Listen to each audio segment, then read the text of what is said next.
сіздерге. Мен Номеруташ орта мектебінің 10-шы А сынып оқушысы Жанбет Мейрам. Мектебіміздің жанынан кереметтей мұражай ашылған екен, сонда бірге барып тамашалайық.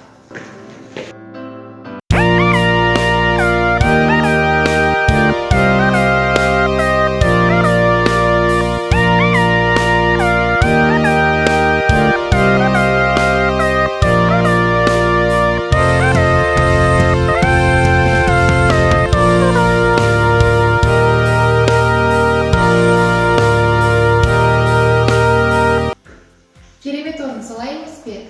Ауылымыздың бетке азаматтарының бірі Әбішев Абай ағамыз бұл мұражайды жинақтауда көп еңбек сіңірді.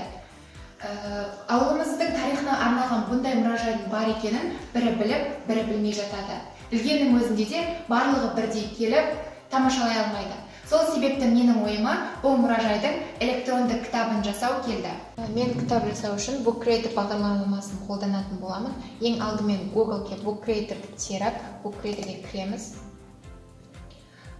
Book Creator-ге кіру үшін өздеріңіздің Google аккаунттарыңызды қолданасыздар. Мұхабасы, мына плюс батырмасы арқылы біз көптеген суреттер қоя аламыз. Мәселен, поиск арқылы интернеттен іздесек те болады, және компьютеріміздегі бар фотоларды қойсақ болады. Мен кез келген бір фотоны таңдап қояйын.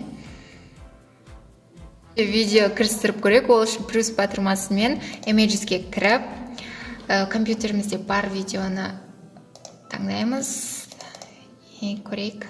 Видеомыз жүктелді. Қазір қосып көрейік.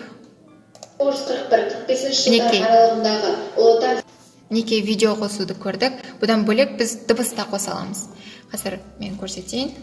Рекордер арқылы дыбыс қоса аламыз. Мінеке осындай белгі шығады. Осыны қосқан кезде өздеріңіздің дауыстарыңызды ести аласыздар. Бұл бетті болғаннан кейін мұндағы плюс батырмасы басу арқылы келесі бетке өте аламыз.